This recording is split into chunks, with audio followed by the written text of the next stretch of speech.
If you live along or even just go trackside along Canadian National's rail lines, you've probably seen one of these boxcars before. Now you're probably wondering, what are they? What do they do? Where am I? Hello? Ah! These are CN's braking boxcars or air cars, and in today's video, I'm gonna yap about them, of course. And that was kind of a crap intro. You know what? Just roll the thing, whatever it's called. I don't know.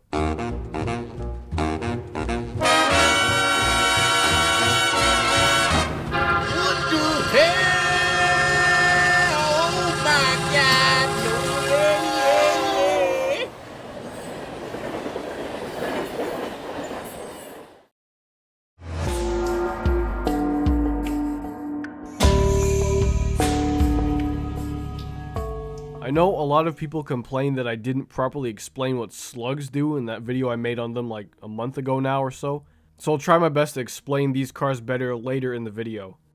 The concept of air repeater cars dates back to the 1960s and 70s with railways like the Great Northern, Burlington Northern, the Southern Pacific, and Canadian Pacific, just CP.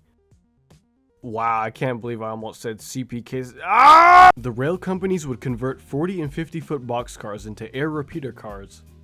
CP Rail actually had a pretty neat repeater car, number 1100. It was an MLW FA2 built in 1953 as CP 4085. It was one of the few FA2s that survived into the 70s without getting scrapped or traded in for other locomotives. It was retired as a road unit sometime in 1977, and by January of 78, 4085 was converted into an air repeater car numbered 1100. It was retired in June of 1982 and scrapped sometime after that. Now let's fast forward to today with CN's air repeater cars that they call distributed braking cars. In 2006, CN started a program where they rebuilt 10 or so random boxcars into air cars. This program would take place in CN's Transcona car shops here in Winnipeg.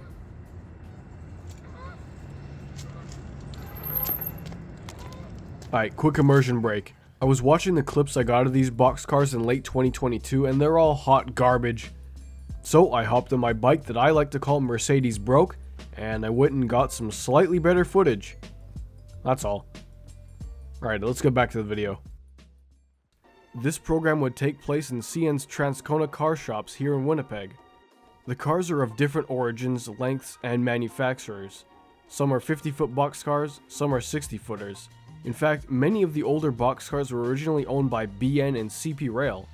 I vividly remember going past the shops a few times back in the day and seeing blue Grand Trunk boxcars waiting to be rebuilt and repainted into air cars.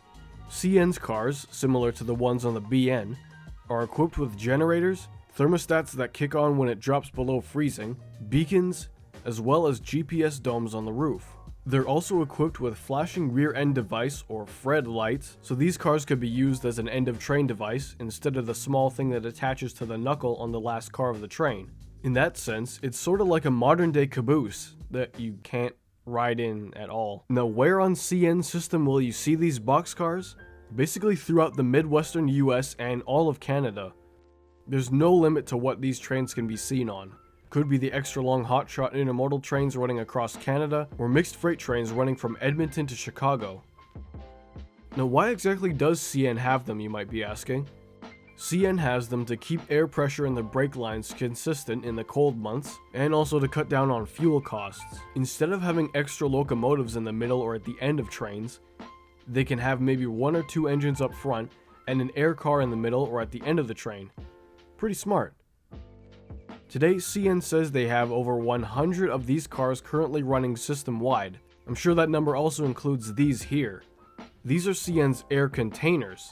They're practically the same thing as the boxcars with the generators, the GPS tech, and the rear end lights. From what I've seen, most if not all are 40-foot containers of different origins that can either ride in well cars like normal or on repurposed coil cars. A good chunk of the latter seem to be of Grand Trunk Western and Illinois Central origin. I'm not sure of the exact ratio of boxcars to containers, but I think it's safe to say there's more of the red boxes roaming the rails. In conclusion, oh, this should be another section. Why didn't I put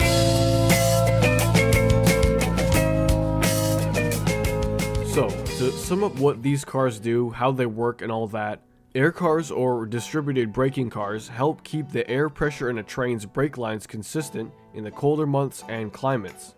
They're powered by diesel generators that have GPS tech to relay information, and end-of-train marker lights so they could be used as a sort of caboose thing, so to speak. There, I just summed up the entire video in like 12 seconds. All in all, air cars are a pretty neat aspect of railway operations here in Canada, and a great innovation in the future of efficient and safer rail transportation.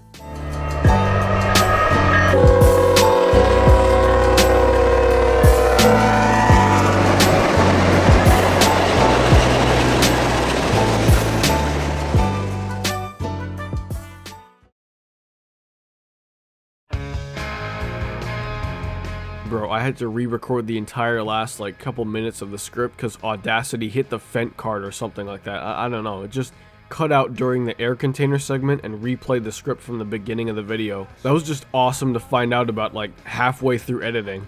With that aside, that's pretty much it for this video, everyone. Be sure to leave a like, comment, and of course feel free to subscribe for more mediocre commentary videos coming yesterday in 2038. A massive shout out to the current channel members listed right here. And as always, you know the drill. Be nice in the comments, don't diddle kids, don't derail trains for clout. See you next Tuesday.